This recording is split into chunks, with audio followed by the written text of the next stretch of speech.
brought to you by the EveryDollar app. Start budgeting for free today.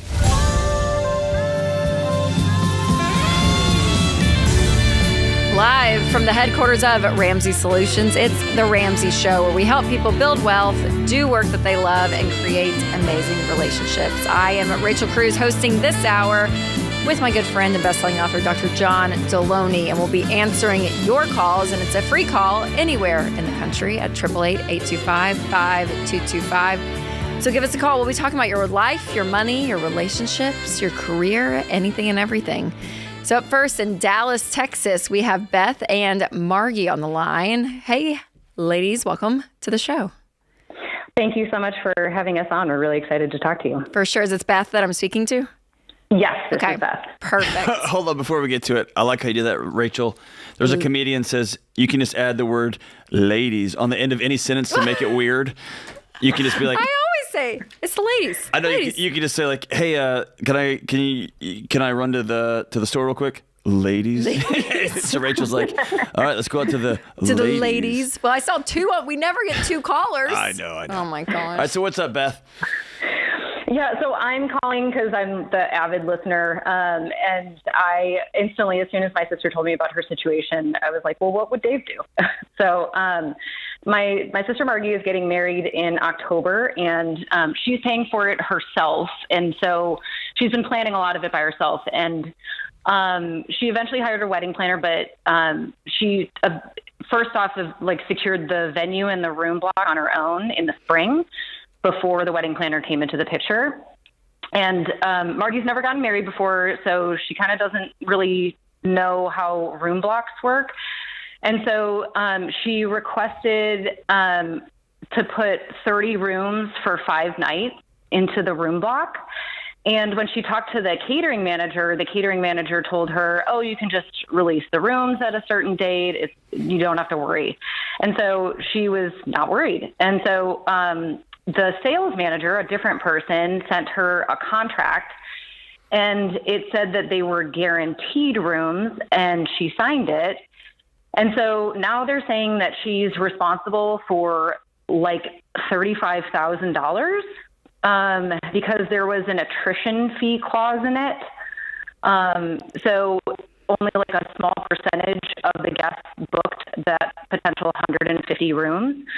And so she's getting stuck with the bill. And the wedding's already pretty tight for her.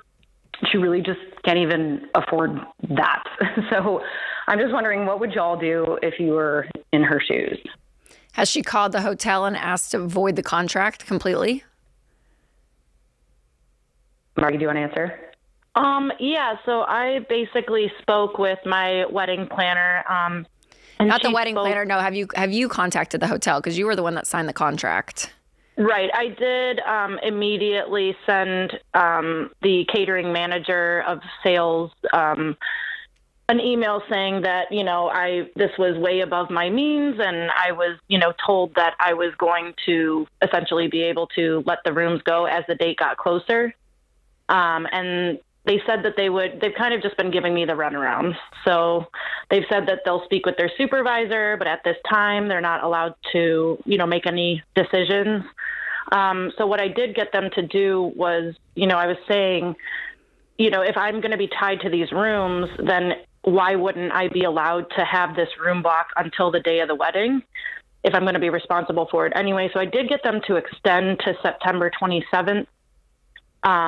So I got like a whole nother month to be able to book, but that's pretty much all that they're doing at this point. Are you in the local area here? In Dallas, you mean? Yeah. Do you live around the hotel? No, it's a destination wedding. Okay. Yeah. Since you're on the hook contractually for $35,000, just my experience has been, there's so many, I stayed in this beautiful teeny tiny boutique hotel this past 2 nights ago in a tiny little town in Pennsylvania. And as I walked in, there was a plaque outside and it said, "By Hilton." So what I've come to find is all these hotels are owned by bigger chains that are owned by bigger chains. And some of these are publicly traded. All I have to say is nobody cares. And if I was on the hook contractually for $35,000, I would get on a Southwest flight and I would fly to Dallas and meet with somebody face to face because they don't care. And they're holding a piece of paper that has you contractually bound to this. And I think until you look at somebody in the eye and say, I don't think you get it. I don't have this money. This person right here told me something different. You sue me. Take my, I don't have it. And we have to come to an agreement here. Y'all can still rent these rooms. You got 2 months. But I think they're going to prey on your ignorance in signing a contract. You didn't know what it meant. And they're also going to prey on the fact that this is just all hearsay, all phone calls, all emails back and forth. Like getting a human being in a room is a totally different proposition. Where is it? Is it in a different country? No, it's in the U.S. Okay. Yes, in the U.S. It's the Southeast. Okay. Yeah, I mean, I would do that because I think the longer you extend this into September, I mean, which is next month, they're losing out on revenue. They're going to have a claim against you. Yeah, I mean, well, and they're going to lose out on revenue of rooms that they could have booked and made. Like, right, that will be their argument, and so it gets really hard. From a legal standpoint, when you sign a contract, though, that's the part that's like, oh gosh, because I mean, you signed it, right? It wasn't that they forged your signature or identity theft or some situation, and even though you didn't know what it meant or that someone verbally said something else, like none of that really matters in the legal world. What is on paper is what is true. So I almost would find the contact that did say that to you verbally. And see if you can get something in writing from them just to help the argument that this is what you were told under those assumptions. But the hard thing is that if the contract doesn't say that, doesn't matter. It doesn't matter. And no lower level employee, unless those of the highest character would say, yeah, I said that. Right. And they may have said that and it may have been true. And whoever sent you the contract sent you the one that was going to be best for them, most advantageous for them. And that's the one with your name on it. So where I see people go wrong, and I've been guilty of this too, is coming at this like angrily. It's not fair. You did this. I think your best play here is to plead mercy. I signed my name on something I didn't understand. I didn't understand and I'm begging you guys for mercy. I don't have this money. And you'll have 2 months to redo these, to put these rooms back on the market. Yeah, how many rooms have you sold or has been used in the block? So basically, I'm on the hook for like 150 rooms, and I've sold, I believe, like 30. Okay. Golly, that's so much. Yeah, so it's like, and then I have to make up. So like, where's the other guests? Where are the other guests staying? Well, so even though it's a destination, like it's a destination for a lot of my relatives, but I've lived here, so it's like. Okay. Well, here's the other thing you could do. You could just go downtown and say party at your hotel.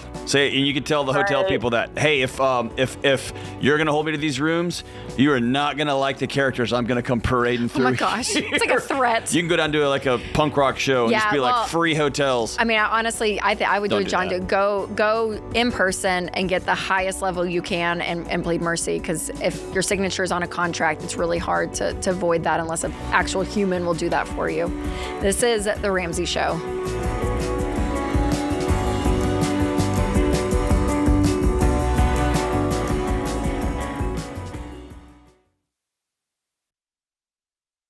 You've been gazelle intense, you've eaten more beans and rice than you knew existed, and now you're ready to make your biggest investment better. Blinds.com is a great way to dress up a room or your entire home. Whether you're comfortable with do-it-yourself projects or you don't even know what a Phillips head screwdriver is, well, trust Blinds.com to take care of you like Ramsey would. You can do the measuring and installation yourself, or you can let Blinds.com's professionals handle everything for you. Blinds.com offers a completely hassle-free experience.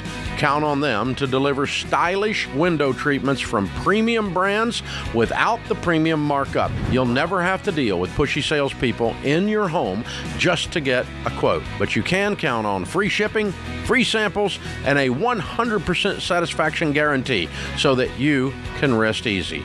That's why we've recommended Blinds.com for over 10 years. Shop Blinds.com right now and get up to 50% off. That's Blinds.com. Rules and restrictions may apply.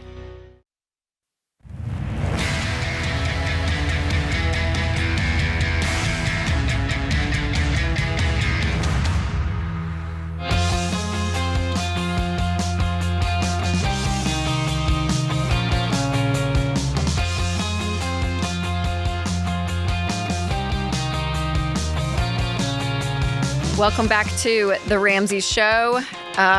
One of the events that we do here at Ramsay that's been so fun and very popular, sold out, is the Money and Marriage Getaway. And It's my favorite thing. John and I, we host this event. We teach at it. It's a full weekend long event, full experience as well for you and your spouse because, yeah, life's hectic and getting time away to, actually work on, talk about, be in your marriage actually and working on it is huge. So we launched this event one in October and it sold out very quickly.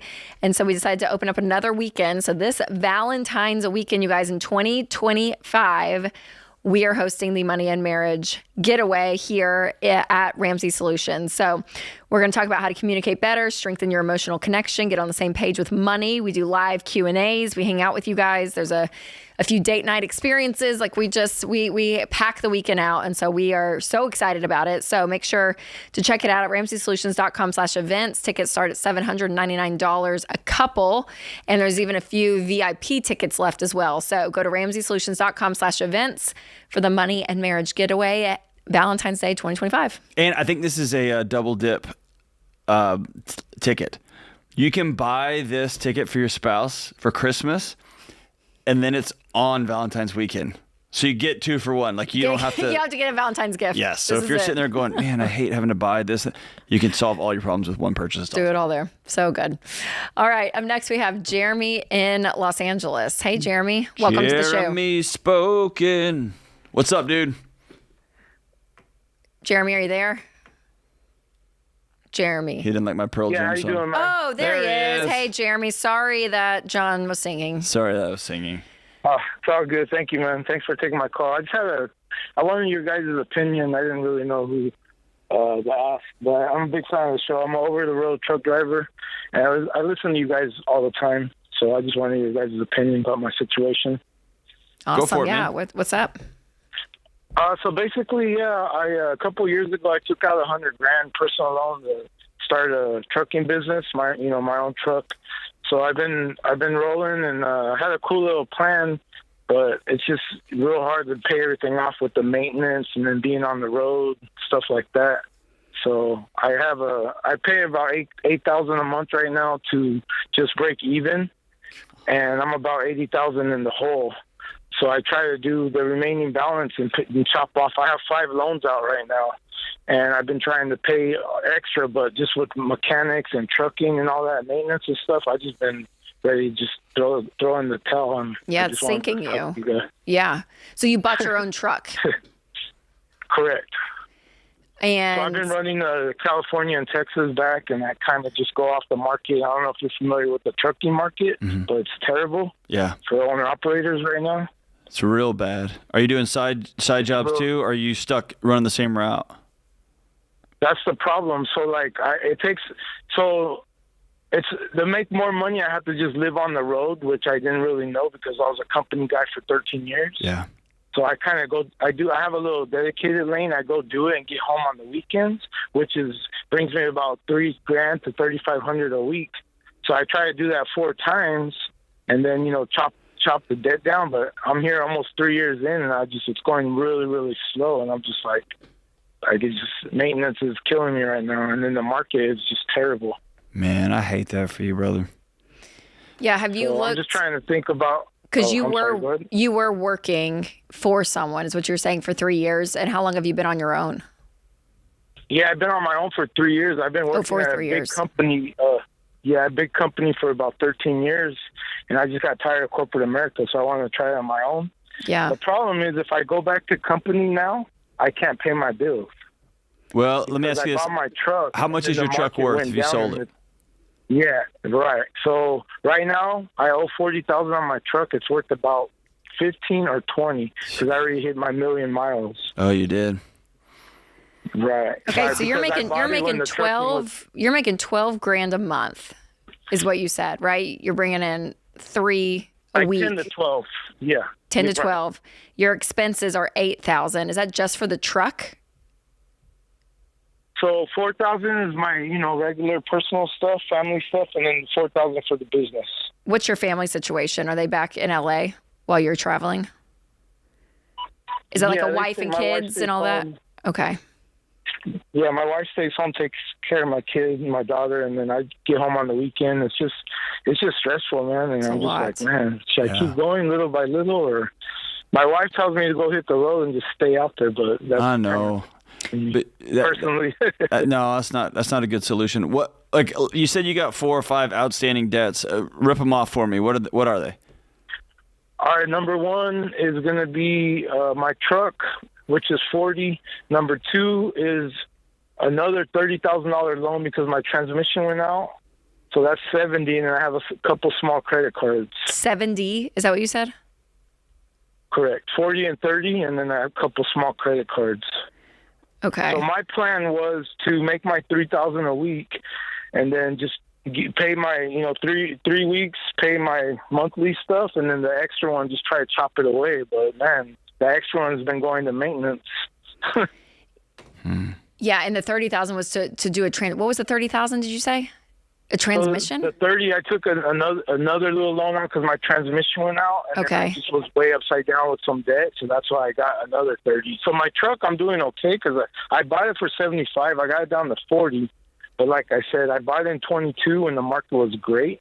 So as soon as I bought it, like a year later, everything crashed. Yeah, but my fear is you're going to get all of this. You're going to take this 70 grand. You owe 30 and 40 on this truck. In the transmission, I'm due to pay it off. I'm due to pay off that portion, like probably the end of next year if I keep running hard. I know, but then you'll be up to 1.4 million miles on this truck. 1.2, 1.3. And you're going to be just in the same situation. Have to turn around and take out another $100,000 loan, man. Well, if it's paid, yeah. I mean, honestly, Jeremy, if it's paid off at that point, then I would look to jump ship. You got to get out. Yeah. I mean, how much are you making a year, Jeremy? How much are you bringing in a year? So I'm going to be making like almost 300 this year. Yeah. And I'm only going to take home like probably my net will probably be 80 to 100. It's crazy. Why is that? Just maintenance, and there's a lot of expenses. The gross for trucking is really high, but your net is just really low. Yeah. Like, for example, this week I make $8,000, and I take home about $3,800. And you have to pay your own gas and all insurance, all that out of that money? Yeah, I spend $2,000 a week just on fuel, and then I lease onto a company. So is there no different routes to take? There is other routes, but then I live on the road, and in my head I go crazy after like a couple weeks. So what I would do, Jeremy, honestly, because you said by the end of next year, you got 2 more, a year and 4 months to be able to get this paid off.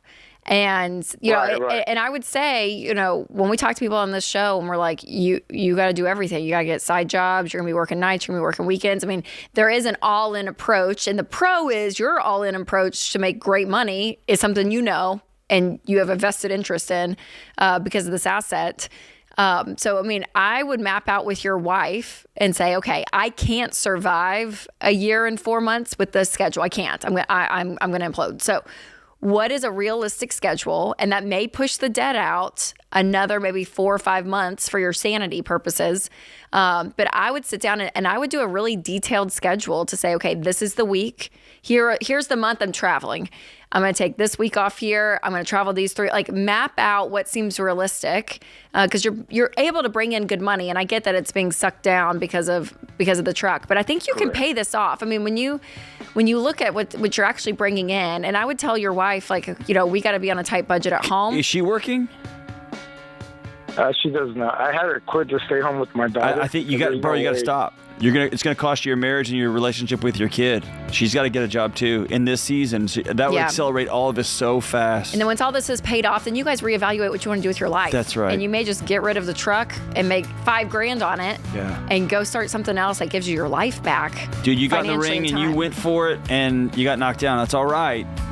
But you can't keep throwing the same punches right now. Thanks, Jeremy. This is The Ramsay Show.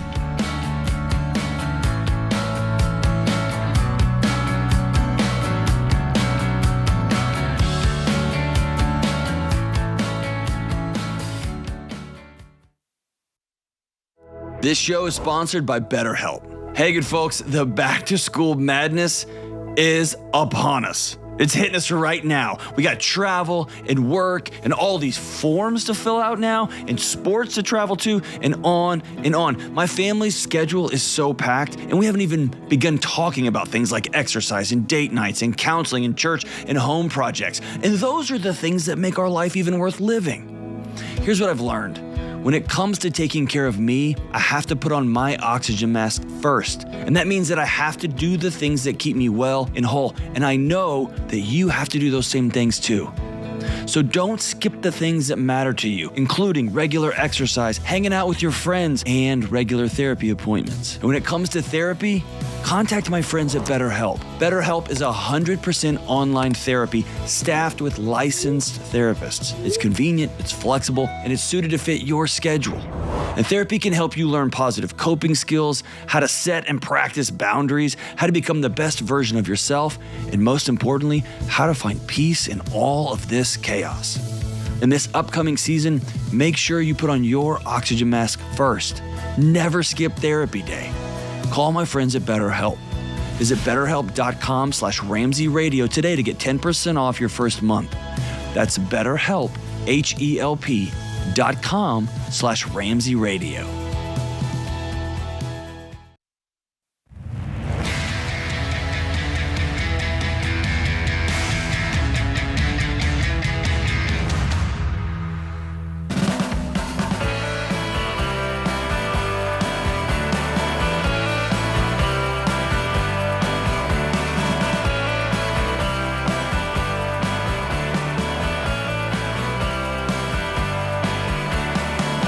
Welcome back to The Ramsay Show. I'm Rachel Cruze, hosting this hour with Dr. John Delony and taking your calls at 888-825-5225. Up next, we have Terry in Little Rock, Arkansas. Hey, Terry. Welcome to the show.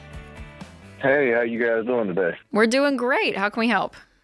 I'm doing pretty well. First of all, I'd like to say I'm a huge fan of the show. You guys have motivated me.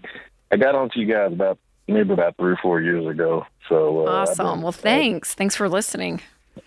Yeah, I've been following the baby steps and everything. So I paid.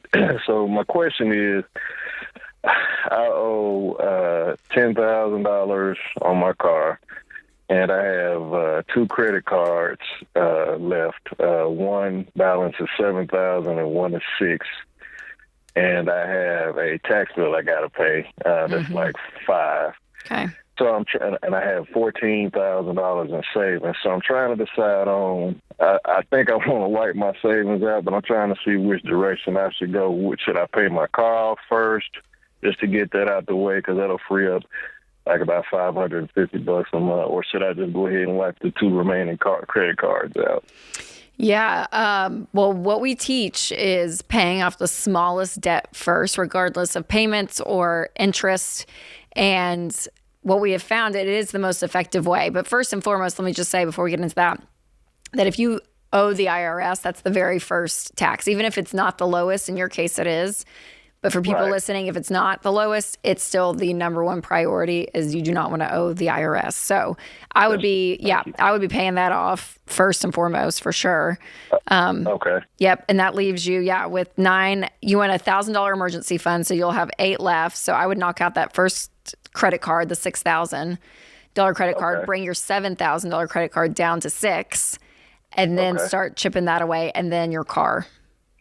Okay. That's what I was trying to decide, because I knew I was like, what's so strange, I got to looking over my my credit report, and I got to seeing all the zero. Because I mean, I've been well intense on paying. I paid out 5 cars listening to you guys. Yeah. Oh my gosh. 5 cars? What makes you have 5 cars? No, cars. Cars. Oh, I think you said cars. I was like, Terry, let's sell some of these cars. We don't have to pay them off. Heck no. I don't like the one that I have. Oh man, that's so great, Hey, can Terry. I just tell you? Can we celebrate you for a second? Sure. That's incredible. It is amazing. Yeah. What's the dollar amount on those 5 cards? One of them was $6,000. One of them was $2,000. One was $500. One was $4,000. And one was $3,000. Man. And one was $1,200, I believe. Amazing. Gosh. So Terry, were you Amazing. for those of you, everyone listening and watching, I'm just curious context of your life. Was it kind of just like, yeah, I'm going to just swipe cards here or there and I'm just living my life, and you did that for years and years, and then you looked up one day and thought, I don't want to keep doing this? What happened was I got hooked on the balance transfer hamster wheel. Yep. Okay. Once the 18 months runs out, well, I just opened up another one and just that, which was totally foolish. You were going to be the one guy that beat the system, huh?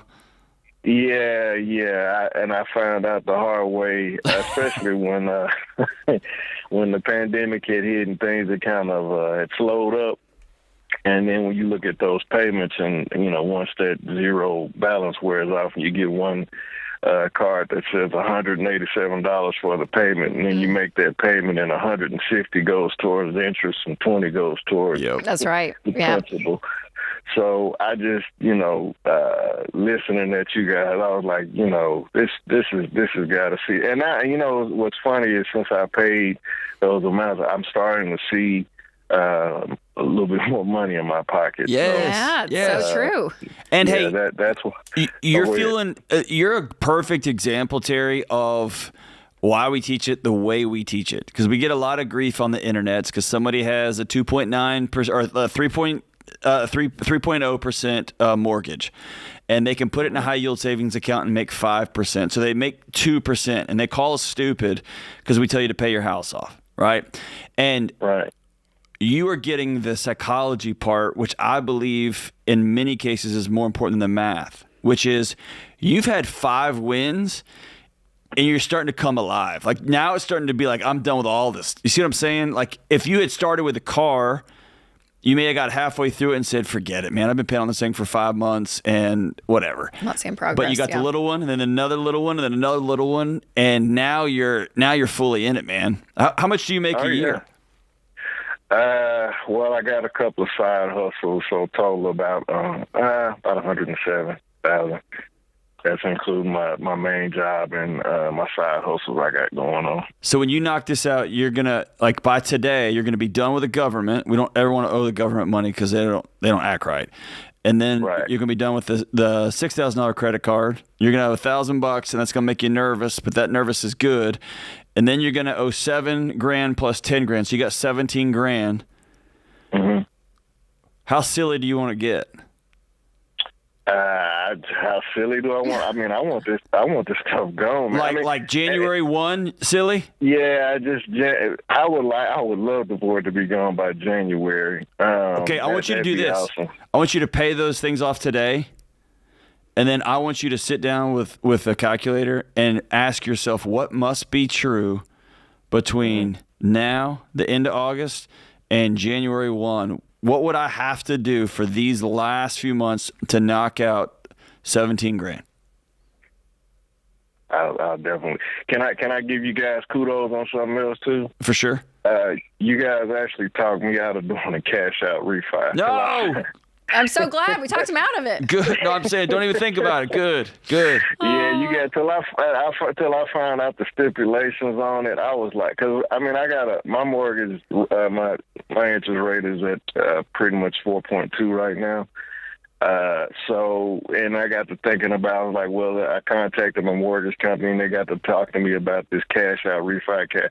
So you can do that to pay out debt. And I found out exactly what it was. And I think listen to you guys talk about HELOC, and I was like, I'm not going to do that because that'll change my interest rate. My payment will go up higher. No, I'm not going to. Yeah. Well, and what's interesting, Terry, it's the same philosophy of what you were doing card hopping, basically, right? You run out. Well, I'm just going to move that balance. It's basically the same. You're taking equity out of something else just to move the debt around, and you're realizing it's not working. Well, Terry, you're amazing. Yeah. So awesome. Proud of you, dude. I mean, for real. And I think that this goes to show, which I appreciate you sharing more of your story and where you were at, because I mean that's normal. I mean, this is what we talk about all the time on this show, and this is what we see. And until you make the decision, I'm going to try something different, like Terry did, you're not going to get a different result. And he paid off 5 cards, not cars. I'm glad they weren't cars. And he'll have 2 more done today. Yeah, he'll have 1 more card in the government for sure. Yeah. Right. And part of that last credit card. So absolutely incredible. Okay, I want to get to another call, but I just need to say this. Everybody think through this. These credit card companies would not all work together to allow you to go 18 months, quote unquote, interest free or whatever, and just open another one. They wouldn't allow that merry-go-round like he was talking about if they didn't all know they win in the end.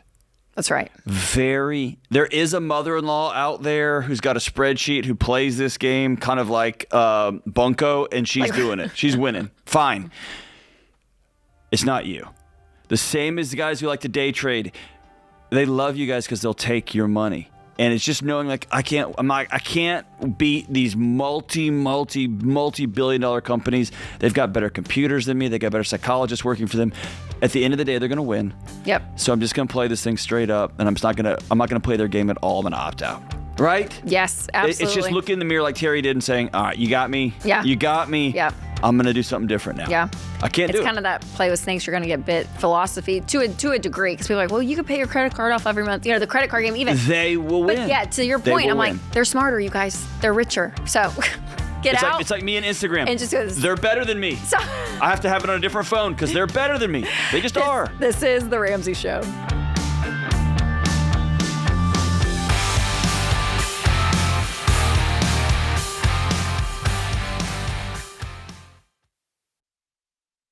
Your home is probably the biggest purchase you'll ever make. And with the real estate market like it is now, you'll need a mortgage company you can trust.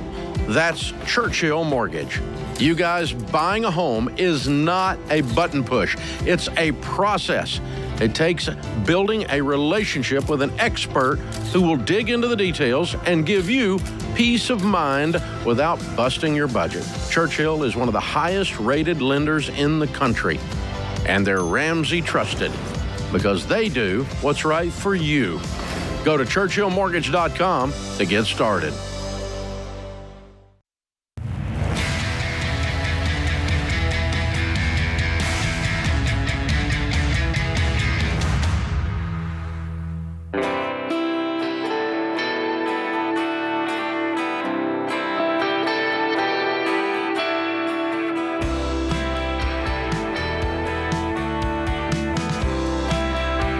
Welcome back to The Ramsay Show. The question of the day comes from Why Refi. The Ramsay Show, this is one of our new sponsors, which we love, because if you are in default with private student loans, you need to contact Why Refi. And obviously, we don't encourage letting your loans go into default. We teach responsibility, but these amounts have some of you struggling, and there is a way forward. So Why Refi was created for people in your situation. So go to whyrefi.com/Ramsey. That's the letter Y, REFY.com/Ramsey. May not be available in all states. All right, today's question comes from Justin in Virginia. Justin writes, how can I stop being jealous of how much my siblings and in-laws earn? My wife and I have no debt and a really good household income. We're happy in our careers. We're not missing out on anything due to how much we earn. I just can't figure out how to not be so triggered and frustrated by other people's income. Wow. It's a very self-aware question. Very interesting, yes. Yeah. What do you think, Rachel? Gosh. And I'm curious I wonder if he knows the actual number of the income or if he is making up a story in his head that they're making a ton because of how they're living. Gotcha. Because lifestyle and income are obviously two different things. So I'd be curious on that. What's causing you to think that they're earning more? Is it because of how they live their life? And kind of the sucky part is when you live your life responsibly for a season, it's not going to look flashy. Eventually, you'll start to build wealth and you can enjoy it. But there is kind of that season of grounding, which is where you guys are. But if you know the number and you're like, oh no, they make $500,000 or whatever crazy a year. I mean, I have learned, John, when moments like that come up for me, and it's not income necessarily, it could be, but I don't hear people's income a lot, but a situation that they're experiencing something that I want to experience. As much as I can muster up just celebrating them, it's amazing how that fades quickly where the eyes are off of me. My eyes are off of me. And you can just be excited for somebody, right? Genuinely. And it doesn't always come easy, I don't think, but when you can just be happy for them and hopefully maybe they're in a great career that's helping other people or something, I don't know, that you can find like the silver lining in what they're doing and being excited. But the fact that you're being triggered constantly, I'm wondering, your level of contentment is obviously not fully baked, right? Yeah, I have found that I always want to pull the string that's attached to that story. And somewhere in Justin's heart and mind, the dollar amount that you earn every year is attached to value, to how much you're worth. Yep. And somebody told you that somewhere, and I found it helpful to get to where did that story come from? Oh. Dad used to tell older brother how great he was because he made $6 an hour. I only made $5. Like whatever that story is. Yep. But the other thing is, I think you're right. I think Justin would be pretty cool to out of the blue write your siblings a letter and just say, I just need you to know I'm so proud of you. I see how hard you're working and I see what an amazing, and instead of, when you feel that jealousy, our tendency is to pull away. Instead of go towards that person to celebrate them. And our bodies have a way of adjusting for that proximity. Like we're in support, and it just over time realizes, we're not in competition. I don't have to fight you. I have a great life. One other quick thing. Often when you are creating a life, I'll say it like this, that is less alive. When you are we go to work, we make this much money, we have this couch, we have this house, we have this car. We were supposed to be happy here. It's easy to put your eyes up and start looking for what other people have that you don't. And it often, over the course of my life, when I found myself jealous in certain places, it has often brought me and my wife back to the table to say, what life are we creating for ourselves? And where do we find excitement and aliveness and adventure and joy in our home? Because I'm starting to look for other places. Yes. Right? Yep. And it almost always comes back to we've become co-managers of our house. That's a good point. And so being stagnant in life. And I think we've gone through a season of that. Yeah. You look up and you're like, oh my gosh, we've just been doing the same thing. And there's not as much laughter or joy it's or a lack levity, of intentionality. right? That's right. But when you say no, we're putting the phones away, we're doing family game night, and we're going to do this stupid game that's so silly, but everyone ends up laughing, right? You just do these things, and they don't have to be expensive. I mean, it was last break, before the summer, though. I think it was spring. And we took all the kids, and we went to a local high school, parking lot, randomly with bikes.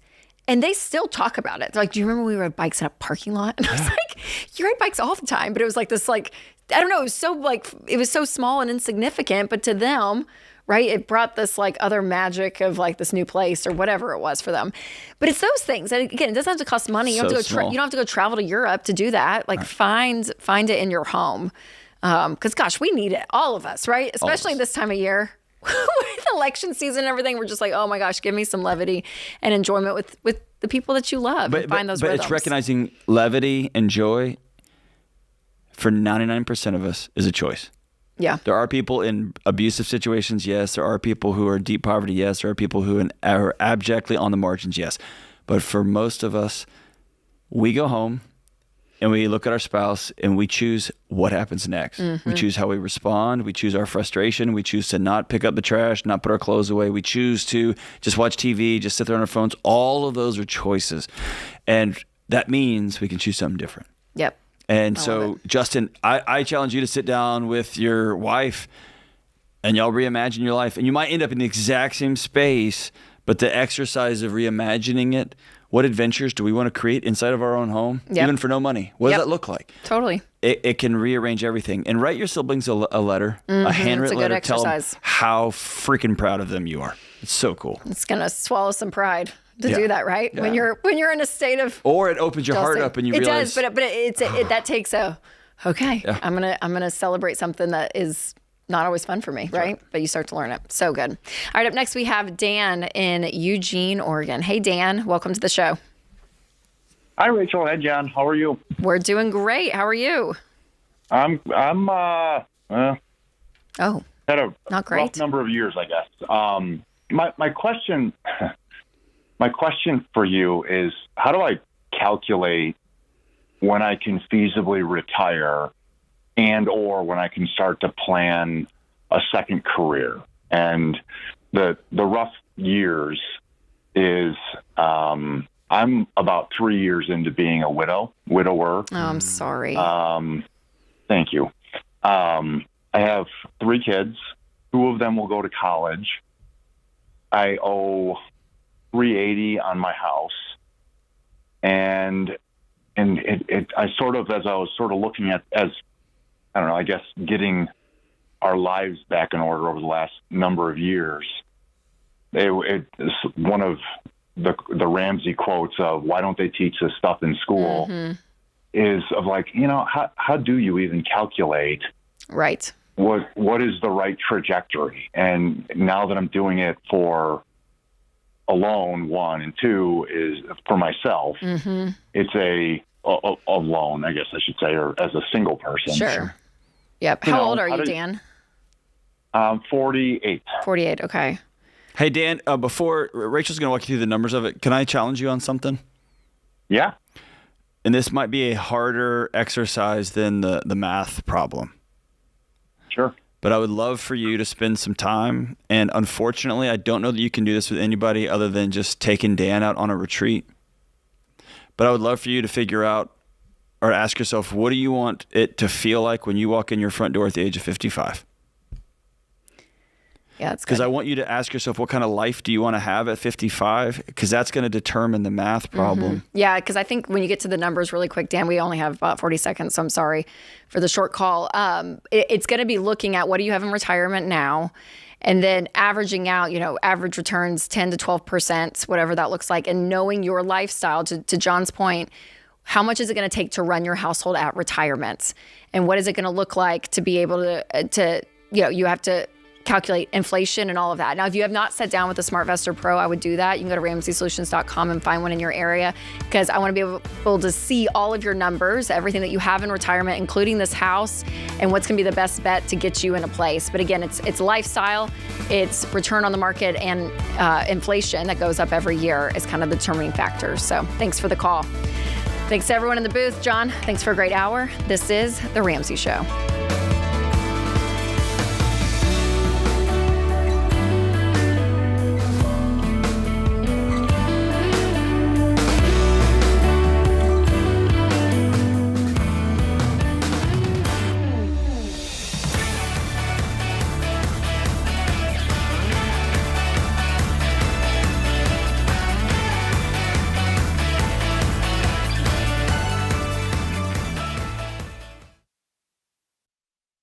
Before we get to the next caller, I got some good news for you. Even when this portion of today's show runs out of time, there's still plenty more for you to tune into. Just head on over to the Ramsey Network app to finish today's show for free, right there on the home screen. And if you don't have the app, just search Ramsey Network in the App Store, Google Play Store, or click the link in the show notes for an easy download. You never know what call's coming up next. So finish today's episode in the Ramsey Network app today.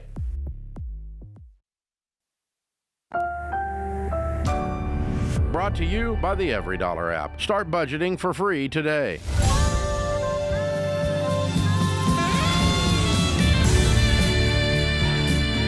Live from the headquarters of Ramsay Solutions, it's The Ramsay Show, where we help people build wealth, do work that they love, and create amazing relationships. I am Rachel Cruze, hosting this hour with my good friend and best-selling author author, Dr. John Delony. Hey, puberty gets us all eventually, Rachel. I need some water. Hey, can we talk about what we were just talking about? Are we allowed to? Let's just say that you can call us at 888-825-5225, and we'll take your calls on life, money, and all of it. Go. What were we talking about? That we're all going to be okay. That's what we were talking James, I don't want about. to get you canceled. No, we're not going to cancel anybody. Here's the thing. There's just a lot of drama in our world today, and we just want everyone to take a deep breath and say, we're all going to be okay. We are all going to be okay. Hey, we were just talking off air. Like, there's this. No matter where you go, nervous. I know James he's got his hand on the dump button. There's this idea that if either one of these candidates, it's the end of the world either way. And I guess, call me crazy. we were talking. You and I travel a lot. We're all over the place. I was just in rural Pennsylvania, and then I spent the evening in Pittsburgh. I just have more faith in the American people. Yes. I just have faith in people showing up for each other because I keep seeing it over and over and over and over again. And I see it. I have not the good fortune, but the honor of sitting with people when loved ones die, when the wildest things happen, and the number of people who show up. And they show up from work, and they show up from church, and they show up from neighborhoods, and they show up all over the place. And maybe I'm crazy. I just don't believe that a single person is going to take us out. Is going to take the whole thing down. I believe in the American people. I just do. Yep. And if you're a person of faith, you know how this whole thing ends, and so you should be the least worried about the drama. And it just is this. I don't know. I came back with a totally. It was. I'm glad I went away. I got on an airplane at 4 a.m. this morning. I got up at 4 a.m. and I caught an early flight to get back. I'm glad I was out because it was just one of those reminders that people are good and they show up for each other. And there's idiots everywhere and there's bad people. I know that. I'm not naive. Yeah, it's the small percentages on anything in life that get the loudest voice. And we just want all of you to know there's just good people in America, and we're all going to be okay. Take care of your household. Take care of your household. We're all going to be okay. We are. Take care of your household. Okay, up next, we're going to Ontario, Canada with, I don't want to mispronounce. Shakib, what's up? Shakib, I don't want to mispronounce your name. Rachel's not good at reading either, brother. No. What's up, dude? Hey, so how are you guys doing? We're doing great. Welcome to the show. How can we help? So what happened is me and my wife got involved in investing online into crypto. Oh, no. How much did you lose? We made money.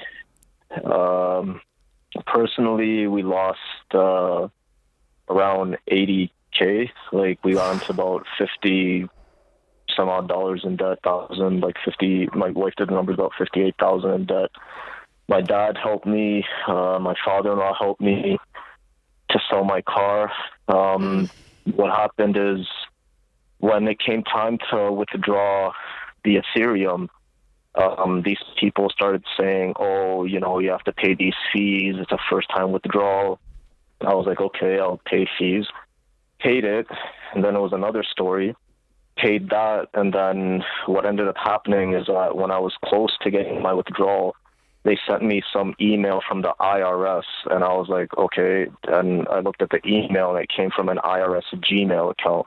And I was like, all right, that's obviously messed up. So I contacted the real IRS. IRS said that, this is a scam. The whole thing was a scam. Yeah. Man, I'm so sorry, brother. I'm so sorry. Right. Man. So when you're $80K in the hole, if you put $80K, did you borrow $80,000 from various places to put towards crypto, and now you have to pay that back? Where's this $80,000 lost? So my dad gave me about 20. My father-in-law gave me about 10. My wife took out $25K on her line of credit. She took out 5 on her credit card. She got a $6K loan. I took 14 from a Money Mart loan, which ended up being a payday thing, but I didn't care because when I was thinking about my crypto, I was like, okay, when I get my crypto, I'll pay that back. And then I took a 5K loan on my credit card. So, oh man. So you've got some credit cards and some personal loans to pay back, but you also have a lot of shame, right? Like, you got to look your father and your father-in-law in the eye and say, I lost your money and I'm sorry. Yeah, I mean, my dad's honestly awesome. He, when I told him about it, I told him, Dad, this is what happened. And he told me, he's like, honestly, don't worry. These things happen in life. He's like, I'm still here. He's like, I'll still help you. It's a good man. But It's kind. yeah, but it's, How much do you and your wife make a year? I'm about 60 and my wife is about the same. Okay. Is that before tax? That's before tax. Okay. And Ontario takes about 85% Yeah. of that. What do you bring? tax. Yeah. What do you bring home a year? Like a month? What hits you? What hits your account a month? A month, I bring a little under 4.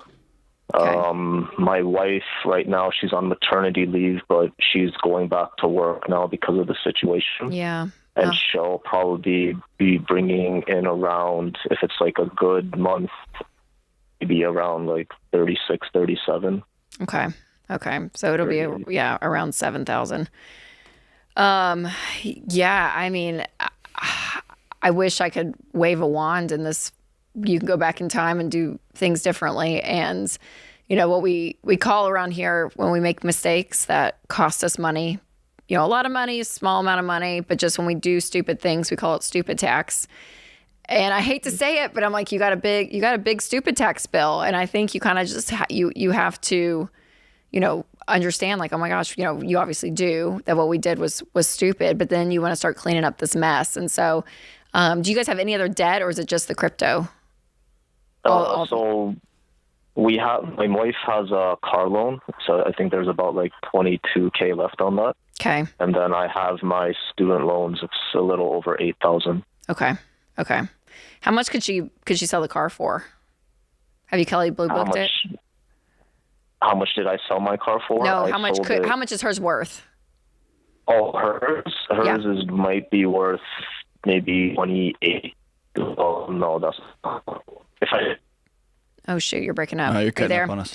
Okay, well, let me say this: if we get you back or not, but I would be selling the car today. I think $22,000 in the middle of this mess. I mean, that puts you over $100,000 in debt completely. So that car, it's done. And if you have to take a small loan for the difference, I couldn't tell. I thought he said it was 28. Was it which 28? Means, that means he clears 6. So then go buy a used car. And then I would start working this snowball effect, the smallest debt first. And I would throw your $8,000 in your student loans in there as well. I mean, I would make a full list. And I think, I don't know, there's kind of a silver lining. The fact that some of these are just kind of ankle biters, 5,000 here, 5,000, 6,000. We talked to a guy last hour who had a bunch of credit card debt, same kind of idea, not because of crypto, but he was able to knock it out. And I think that motivation is going to help you guys knock off these small ones and keep that ball rolling. And then I would have a conversation with your father, which you did, and father-in-law, and just give them a timeline of, hey, here's where I think I'm going to pay it back. But out of dignity, even if your dad forgives it, there's a part of me that I would pay him back. And I would say I took this money and messed up, and Well, and I think was dad or father-in-law investors, or did you borrow money from them? And I think that might be two different answers there. That's true. Okay, this is the Ramsay Show.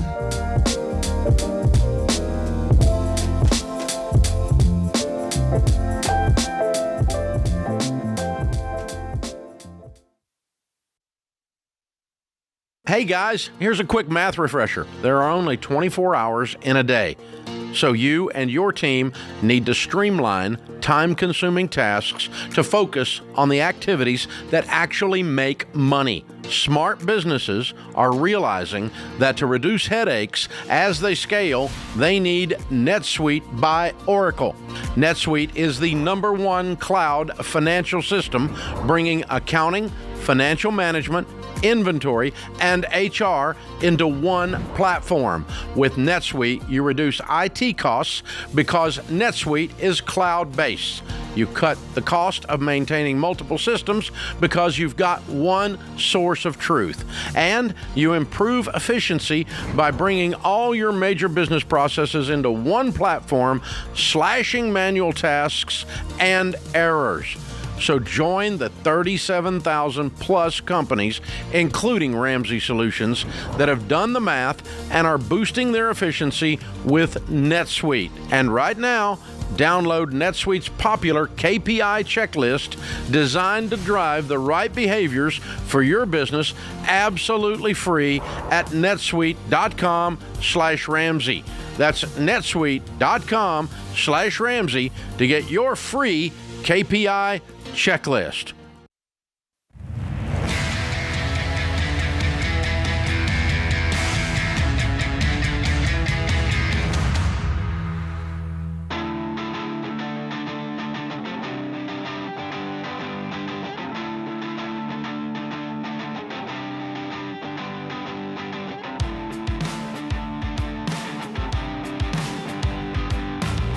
Welcome back to the Ramsay Show. I am here with Dr. John Delony, and we have a special guest in the studio with us this segment. Hey, it's one of my heroes. One of my heroes. Do you hear that? This is making my year, John. It is Dr. Arthur Brooks, professor of practice of public and nonprofit leadership at the Harvard Kennedy School. I used to think I was smart, and then you spend 30 seconds. Then you meet him, and you're like, yeah, no. Dr. Brooks, and you're like, nah. You're plenty smart, John. Hey, but listen, you wrote what I think is, if I was to take 10 books of the last 25 years, you wrote this masterpiece, From Strength to Strength, and you recently wrote a new book with Oprah Winfrey, which is not a bad co-author. Not bad. Called Build the Life You Want. Just an amazing voice out in the world. You do something very unique. You teach happiness. Yeah. Science of happiness. The science of happiness, which exactly is, right. God help us, we need it. Yeah, right? yeah. The world, I mean, you look at the data on what's been going on in the United States and around the world, we've been taken down in happiness since about 1990, as a matter of fact. It's free falling. It's, I dedicated the rest of my life to lifting people up and bringing them together in bonds of happiness and love using science as a scientist, because that's what the world needs most. Okay, so I want to know from that scientific perspective, because you can have the motivational quotes, you can have the gratitude journal, all this stuff. But for real, in science, what have you found? Yeah. Because everything you've written about, but what are some of the things that you see that's just mind blowing? Because it has to be, where you actually see science and emotion all come together. Yeah, no, it's an incredible field. My mind is getting blown continuously. I write a column every Thursday in the Atlantic about the science of happiness, and I've done 204 columns, and I'm just getting started. Still learning. There is so much about it. There's so much to write about it. But when I have, if I get an elevator ride with somebody, they're like, "What's the secret?" I better have something to say. So here it is. The habits of the happiest people come down to 4 things: faith, family, friends, and work serving others. And this is not influencer mumbo jumbo. No. You're a Harvard scientist, right? This is based For on real? this is my behavioral science background the last 30 years since I got my PhD. Say it again. Faith, family, friendship, and meaningful work, which means that you're serving others. Okay. That's what it is. Walk through some of those real quick. So faith, what does that mean? People of faith, is it because there is something higher than them? There's something bigger than them. It's not just about them on this earth, right? Yeah, and I'm not saying my faith. I'm a Christian. It's literally the most important thing in my life. Yeah. But I will say as a scientist, I won't say who's right, but I will say as a scientist, what you need from faith is something transcendent to you. What that means is Mother Nature will put you in the psychodrama of your life where you're the star, and it's awful because Mother Nature doesn't care if you're happy. Yeah. She wants you to focus on me all day long. You need to get little and make the universe big. Now, and faith is the single best way to do it. And the more you focus on it and practice it every day, it doesn't feel natural at first. But I'm telling you, it's the game changer. There. So right? good. That's number 1. The higher power, yeah. Number 1. Number 2 is family. And people define it differently in different ways. And John and I know the neurobiology of how oxytocin links you with your kin, because we're a bunch of nerds. But it really comes down to this. If you're walking away from your family, or you're letting anything besides abuse put a schism in your family, you're ruining your happiness and theirs too. 1 in 6 Americans is not talking to a family member today because of politics. It's insanity. So we're letting all these things completely drive a wedge into one of the 4 pillars of our happiness. For sure. Politicians want us to do that. The media wants us to do that. Wow. Look, when you're walking away from your family, somebody's profiting and it's not you. That's the bottom line. And no matter how much you think you're winning, it's coming at a cost. You're losing. You're losing because it's a bad proposition. Yeah. You're basically, it's the stuff that you guys talk about, but in the ledger of happiness. Yeah. What it comes down to. Bad investment. Yeah. Third is friendship. Now, we're at the lowest point in friendship that we've seen since we've been keeping records. Loneliness is higher than it's ever been in the United States, but we're around people all the time. What's the deal? And the answer is that we're mediating our relationships with electronics. Mm-hmm. This is a problem. Social media relationships are not real relationships. Right. Now, a lot of people, I deal with a lot of people who are really, really successful, and they say, I'm so lonely even though I'm with people all day long. And I say, well, that's a problem. You don't have any real friends. You just have deal friends. Mm-hmm. You know, and everybody knows the difference between real and deal. But with young people, it's real and virtual. Mm. So social media won't get it done. It just won't. If it's going through a screen, you're not going to get the brain chemistry that you need. And if you want to know whether or not you got enough of this going on, if you're finding that you're feeling lonely despite having a lot of conversations with people, then you're doing the conversations wrong. I was going to say, because the content of the friendship is what's key there, right? Yeah. The vulnerability, the honesty, being known at a deep level. And also the contact, the method of contact, eye contact. Of that too. So the in-person. Yeah. Okay, so tell me this. I'm going to... Yeah. And there's work. I'm going to tell on myself. I'm going to tell on myself real quick.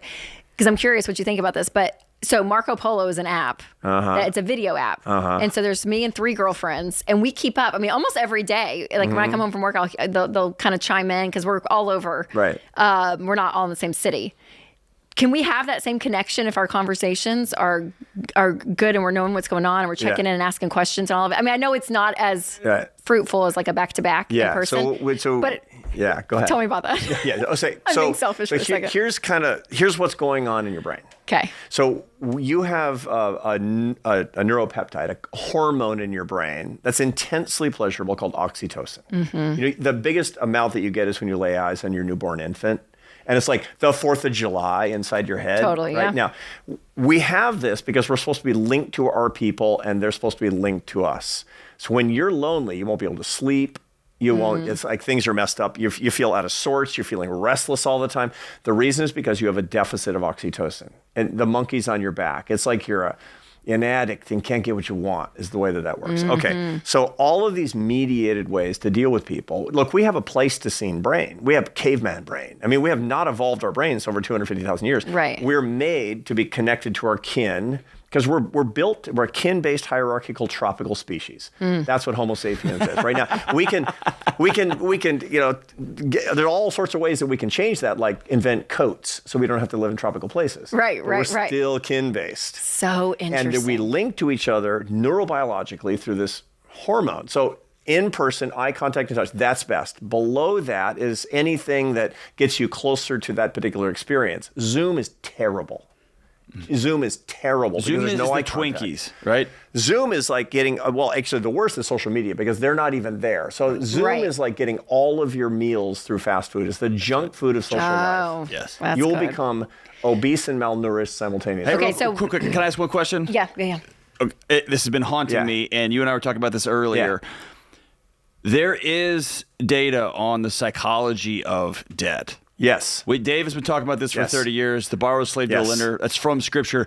But there is now, there's data that suggests. We got it. We know how money and happiness are related. Okay, we got like a minute. Talk to us. Grandma says that money doesn't bring happiness. She's right. But money at low levels can eliminate sources of unhappiness unless you spend the money wrong. There's 5 ways to spend your money. Okay. Buy stuff, buy experiences with the people you love, buy time and spend it with the people that you love, give it away and save it.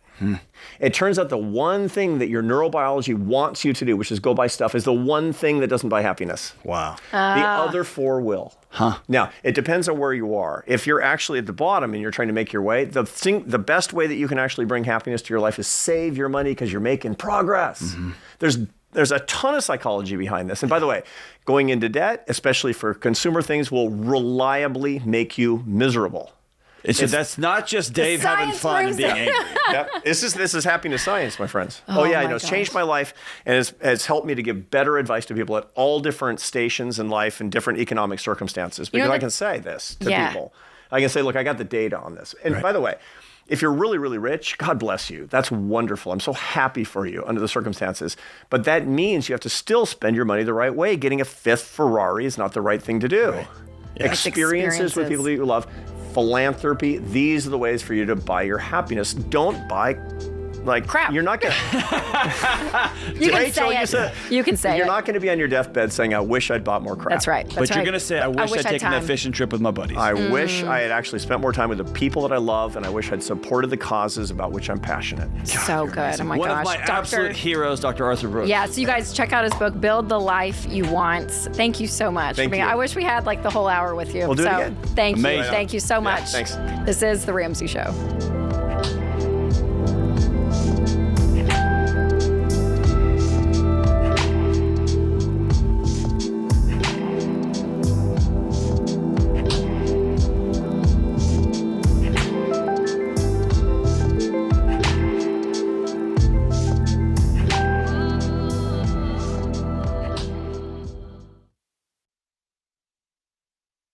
I've been doing this show for over 30 years, and some of the saddest calls I've taken are from situations that are completely preventable. Yeah, and what's so hard is I feel like one of those, especially the ones that I'm like, oh, it's terrible, are people that call in and their spouse has passed away suddenly and they don't have life insurance. We actually took a question of a lady, and she had 3 kids, pregnant, and husband didn't have life insurance. And I'm like, I can't even imagine. Or even if it was opposite, right? If a mom passed away, there's a dad with kids and trying to figure out, how am I going to afford childcare? How do I outsource some stuff that maybe she was doing? Like, and it just takes the grief and the sadness of something like a sudden death to a whole new level. Like when you have to think through, how am I going to pay my bills? How am I going to eat next week? Yeah, in the middle of all that grief. Like, it's terrible. And so life insurance is the one thing, especially as a mom with 3 little kids, that I'm like so big on for people to get because it's inexpensive. Xander is the place that Winston and I actually get all of our life insurance. And we keep re-upping it because I'm like, I just want it there. Like, there's something about that safety of knowing that you have money if something suddenly happens. And it doesn't cost much because Xander shops among a gazillion different companies. It doesn't cost much. You just have to admit that someday you're not going to be here. You got to say it out loud, and you got to say, I'm going to say I love you to my family by taking care of them and taking the time to put this stuff in place. The cost of stinking pizza. It really is. So that is one thing to do, to say I love you to your family. So we've used Xander for all of our family's needs for insurance for many years, including, of course, term life insurance. To get a free quote, go to 800-356-4282. That's 800-356-4282, or go to Xander.com.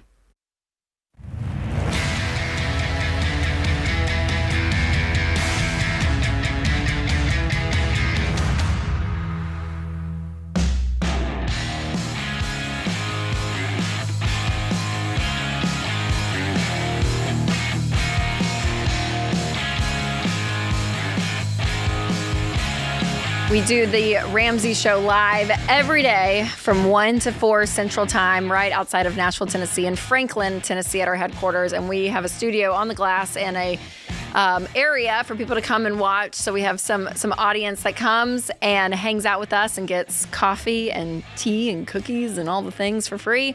And also in the lobby, we have our debt-free stage. And right now, Francisco and Brashith are standing on it for good reason. Welcome, you guys. Thank you. All right, so you're debt-free. Yes, we are. Incredible. Okay, where are you guys from? North of Austin at Fort Hood. Okay. Yeah, absolutely. I got family in there in Temple. Oh, nice. Yeah, right there. It's a beautiful part of the country, man. Yes, it is. Amazing. Okay, how much have you guys paid off? $105,000. Whoa! Yeah.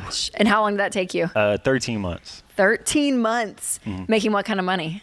So we started out with $84,000, and then by the end of it, we were at $96,000. Oh my gosh, incredible! Yeah. Incredible. Did y'all sell some stuff? Oh yeah, she sold almost like half the house. The kids were definitely next. She's like, it's all going. It's all going. It's all going. Okay, you guys. So, what was the $105,000? So it was 19 credit cards, 2 car loans, and then 2 personal loans. Oh, man. Yeah. Just 19? 19. If there was a credit card for Starbucks, I would have it. Yeah. So, yeah. So were you the spender, or are you the spender? I am the spender. Yeah. Yes. Well, she can't take most of the credit. I would also go like to the little shop at on base and like buy an energy drink or a slice of pizza just about every day. Swipe. Just go and enjoy it. Okay, so what happened 13 months ago that created this shift, this change to get out of $105,000 of debt? So I would like to start off by saying that I did 12 years in the service, so I'm medically retired, 100% disabled, and he's still serving. And with 2 paychecks, we were still not having any money at all. And then with 4 kids, we would have like $17 left each paycheck. Yeah. And it was kind of getting out of hand. You know, we couldn't buy our cat food. We could buy stuff, but with credit cards or Afterpay. Yeah. So we kind of got upset, you know, like, what are we doing? Well, the straw that broke the camel's back was I wanted a little Japanese K-truck. And she was like, how are we going to pay for it? I was like, we could just take out another loan. Like, we're good with our payments. Like, what's another $100, right? Yeah. And then that's what broke the camel's back. And then my sister-in-law actually did Dave Ramsey in 2016. And she was supposed to come over to our house and, like, have a relaxing weekend. But we were like, we need help with this. Oh, no way. She boot camped y'all. Yeah. And, you know, she's always, like, talked about it. And we always talked about money. You know, we're very open, but we were just not ready because everything was fine. We were making our payments, you know, $17 at the end of the day is fine because we have credit cards. So she came over, she sat down and like boot camp everything, you know, like. Was she so excited? Was she like, I've been waiting for this day for you guys to be able to come and see the light? I don't know if she was excited. But she was so helpful, and like everything, we just every step, like she sat us down and she created like our budget. She created everything, like in questions, and when we were hesitant, she was there for us. Yeah. So that definitely like helped us out a lot. Incredible, you guys. Okay, so you upped your income. You sold half the house, you said. Yeah. Did you guys do anything else? Any extra side hustles, or did you cut expenses? Like, what was some of the things that you did that really helped? So with the help of my sister, we set a very realistic budget where, you know, I had money for my nails. I'm like, I don't need money for my nails. She's like, okay, you need to be realistic. Like hobbies. I'm like, I don't need hobbies. Eating out, we don't need McDonald's. You know, she's like, you're going to fail if you don't keep it real. It's good. So the budget helped. Francisco made a sacrifice to deploy so he can get that tax-free income. So I was left at home with our beautiful children. But it was a sacrifice we made for our family. Wow. How long were you deployed for? Just 3 months. It wasn't too long. Yeah. That's long. I mean, that's a lot. Yeah. That's a lot. Yeah. That's 3 months, man. I was like, I felt the 3 months. Yeah, you did. Yeah. And while he was gone, I'm a full-time college student. While he was gone, I was like, what can I do to, you know, make more money? So I was selling the entire house. Even if it's $1, it was $1 towards debt. Like every dollar counts. And then I kind of started picking up pet waste and cutting people's grass. Gosh. So I would like drop off the kids at school and then put the baby on my back and just kind of like. And you would go and mow lawns. Lawns and pick up pet waste. And you are ruining 70 to 100 million people's lives right now because they're sitting at home going, I don't have time to do that. I can't do that. So I actually have a really cool picture of her. She has our daughter, baby wearing her in front while breastfeeding her while weed eating. While I'm mowing. There was no excuses. Yeah, there was no excuse for us not to get out of there. You're the most gangster person I've ever met in my life. She is. And she has 2 sleeves of tattoos, but for those of you that can't see, like she really is. She really is. Like Francisco, you just got to know, like, if you ever cross her, they're not going to find your body. Yeah, she listens to Crime Junkies too. So I know she did. Sure. I know. I can feel it through the glass. So I'm very passionate when I get going into things, and I like to go all the way in. Really? I can tell. Yeah. I was like, honey, when you come home, you have like a day and a half to get used to the new time zone, and then I need you to go mow lawns, you know? Yeah. So I will say that we never had any. Well, we're shortly going to celebrate our 11 years of being married. And we never argued about money until we were arguing about the speed that we wanted to go. And I was like, everything's on fire. We need to pay this off now. Like, we can't eat. He's like, honey, we were eating before. Like, what are you worried about? So, you know, we would fight a lot in the beginning. Well, not because fight, it was like argue. We would argue because of like, you know, I wanted to be so intense, and he's like, just sit down, dude. Like, it's fine, you know? And I'm you like, have a it's new not baby. fine. Yeah. Yeah. So, you know, we prayed and we just kept our communication. Well, and the beautiful thing is, you know, it's 13 months, right? Yeah. And this isn't 13 years of your life living like this. It was 13 months. And you did it, and you got out, right? You got out of debt. So I want to know, how does it feel today being right here with us, completely debt-free, versus where you were 13, 14, 15 months ago? What's the difference? It's unreal, honestly. There's like really no stress at all whatsoever, because I mean, now what do we have? Just a phone bill, internet, like that's it. Like, what do we do with all this money? Yeah, we have so much, like we don't know what to do with it now. So we're actually going to go talk to a Ramsey investor next Tuesday. So yeah, like we're gonna start putting our money to work for us. And so good. Are y'all gonna do anything fun with all the kids and everything? So unfortunately, he's leaving for Japan for 3 years in Thursday. So we're just trying to stack money up, so in case we get denied to go as a family, I can just pack our stuff, pack the kids, and get on a plane. Oh my gosh, y'all may be going. Yeah, y'all may be. Y'all have a big transition coming up. Yeah, so we're saving for that. This is the least of your. I feel like of your life. You're going to Japan for 3 years. Is that for job, military? Yeah. Yes, ma'am. But can we say this? Y'all put in the work for 13 months, and now you can literally pack up and move across the world to stay together as a family if you want to. You can do whatever you want because nobody owns your family anymore. Yeah, literally. So they can medically, they can say, no, we don't have, you know, the needs for your family. And I could be like, okay, well, I'm just going to go to Japan. And all that. Oh my gosh. Like, I'm not worried about money. Yeah, that's right. Yeah. So you guys, y'all are incredible. I want to make sure we get your debt-free screen because you have all your kids. So bring them up. What are the ages and names? So we have Leah, who's 9. We have Ethan, who's 8. Sebastian, who's 5. Victoria's 2.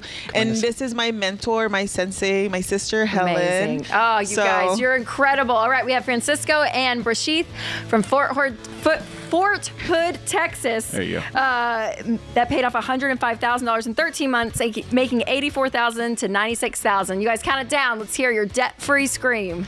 3, 2, 1. We're debt-free!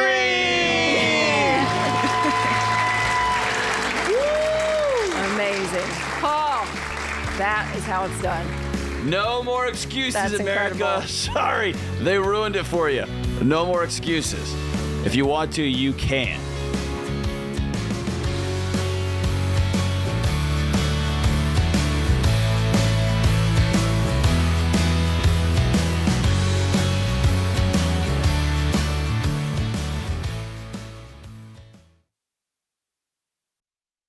Hey guys, it's Rachel Cruze here to tell you about a faith-based alternative to health insurance that can make healthcare more affordable. Christian Healthcare Ministries. CHM allows members to share each other's healthcare costs, and it's as easy as 1, 2, 3. Step 1, choose the healthcare provider you want. Step 2, submit your eligible bills. And Step 3, get reimbursed. CHM members take care of your eligible medical bills. With no networks and the freedom to choose your healthcare provider, CHM is the best option for Christians who want to take care of their families and help other believers. Find out more at chministries.org/budget.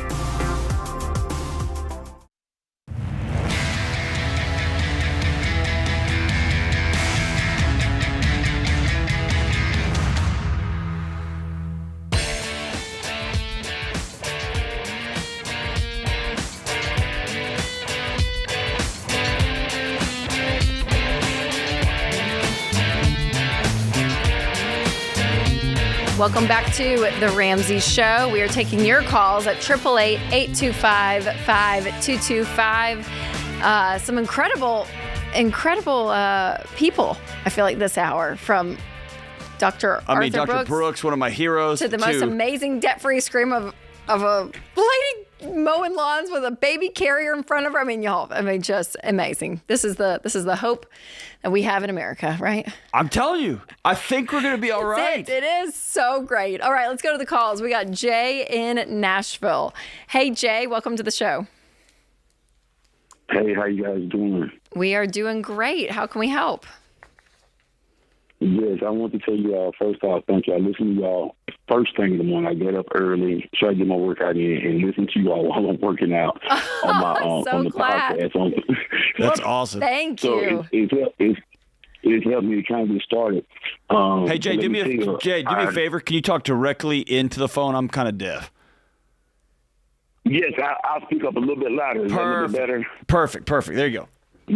Yes. So I will give y'all kind of a quick rundown, and I'll try to make this fast. I got married about 7 years ago, and when my wife moved to where I was, we kind of had a little bit of misfortune. I knew she makes more money than me, but when she moved, she didn't get a job that maintained that income, and she took a couple losses. And during that time, I was covering everything, and also I went from a bachelor with my son to a married man with a father. All of a sudden, I got a family of 6. And so when she lost a job and, maybe switched to a job that wasn't making as much, I still was trying to cover everything, make sure my family didn't be. So I kind of made some bad choices, some desperate choices, and it put me in a bad position to where we got to arguing over money. My family members have done Dave Ramsey, and I was trying to get into that as well. But when you're doing Dave Ramsey and your significant other's not doing it, it still makes it for a battle. Mm-hmm. And I was just going while I'm trying to. I'm already a cheap and frivolous guy. Like I'm cheap. But when I'm trying to be cheap and do this, and then I have. Right, and she's not doing it with you. Yeah. So how can we help today, Jay? What's the big problem? I mean, besides obviously if you guys aren't working out together, but you trying to do this plan to get out of debt? Well, I'm doing the plan myself because actually I'm going through a separation. And sorry. It's no problem. So I'm trying to handle all my bad choices that I made in by myself, and I'm okay with that. But the thing is, I only make before taxes, I think it's like 4 or 5. By the time all my deductions come out, I'm barely seeing 18. I got 1,150 in bills, just rent, electric, water, phone. Haven't even added in groceries. What do you do for a living, Jay? I'm in the education. I teach. Okay. And how much are you making a year? Did you say?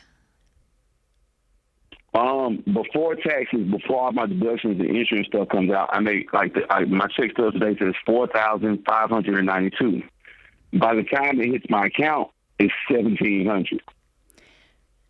What are they deducting? Yeah, out? What's going on? Did you get a big tax refund back in April? No, I do not. Let me tell you, I'm looking at the check stub right now, and I have I have insurance coming out. I have Medicare coming out. I have Social Security coming out. I have retirement coming out. I have a vision plan coming out. And on some of these vision on the insurance, it's for me and my daughter. It's for just me and my daughter. And then I also have a disability, a life insurance policy, and a life insurance policy on my, nothing major on my baby, just because something happens, I can still bear it. And of course, I'm not wishing that on anything, but hold on, it feels like it's 266, 256, 167, 284, 207. Okay. So what I want you to do, add for the insurance. Is this a whole life policy or a term life? The life insurance. That I'm going to go back and read. Okay, because if it's whole life, it's going to be pretty expensive. So how much are you paying in life insurance a month? Let me see. One for the baby for baby girl. It is $27. For mine, I want to say it is. Let me see here. Time is. I can't tell no, it's okay. It is because they're all through American Fidelity. Yeah, okay. So what I want you to do, Jay, so a couple of things. Number one, she does not need life insurance. So you got sold some Gerber whole life, kid whole life. The reason you need life insurance is if someone is dependent upon your income. And as to a T dollar-wise of you needing every single penny, we need to cut out things that are going out that you just don't need necessarily, right? So that $27 for her, I would drop that policy today.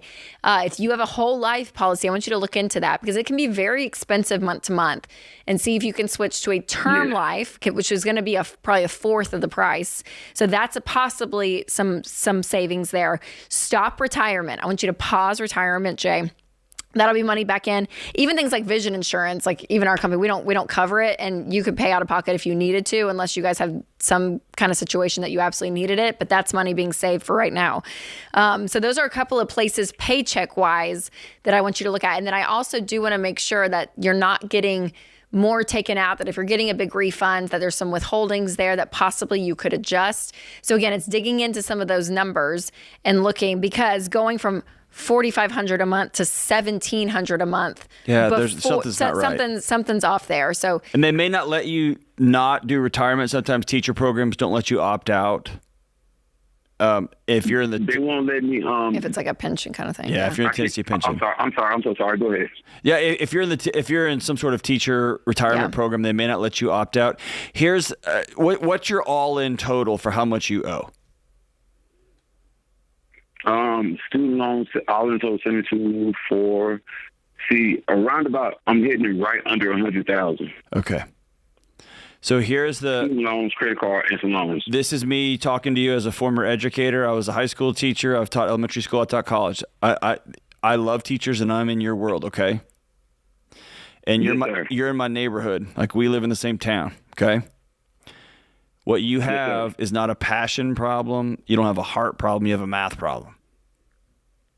And you don't make enough money doing the thing that you love, that I probably believe you were put on earth to do, which is to serve your local community and love those students and teach them.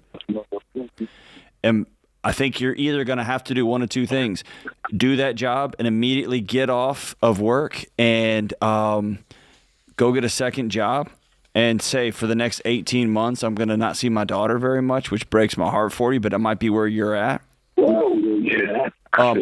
Or you're going to have to really start looking at getting another job where you can double or triple your income. And luckily, you're in Nashville, where there's a lot of people needing work. But that means you're going to have to walk away from the job that you hold dear. But you got a math problem, and you can't get ahead you couldn't get ahead making $4,000 much less only bringing home $1,700 a month. Because at that point you can't even eat. I mean, to what he said, he's like, after my bill, after my rent and everything. So yeah, you do have to make a drastic change, which again, changing jobs and changing housing, I think, are the two biggest changes people make. Massive. That it's hard, right? It's so we're asking you to do one of those. So we don't say that lightly, and John doesn't say that lightly. But to his point, you have to be able to support your daughter, and you want to be able to get out of this. So whether that, is changing your full-time career possibly, or just getting a second job. Yep. And Jay, hang on the line here. I'm going to give you a free coaching session with one of our Ramsey financial coaches, and they're here in Nashville, here in Franklin, right down the street from Nashville. But they can go through some of these budget numbers, because at somewhere down the line, you're getting taken to the cleaners. You're taking way too much out of your check. Have somebody look But I at want that. someone to sit down with you on your budget, personal, and we'll pay for it. So hang on the line here. Absolutely. All right. But we believe in you, brother. Absolutely. If you guys are listening on radio, stick around. The next hour is coming up. But if you are on podcast or YouTube, go over to the Ramsey Network app. You can download it for free to get the last hour there. So just go to the Apple Store or Google Play, wherever you have your apps, and search the Ramsey Network app. Thanks, everyone in the booth. Thanks, John, for a great hour. This is The Ramsay Show.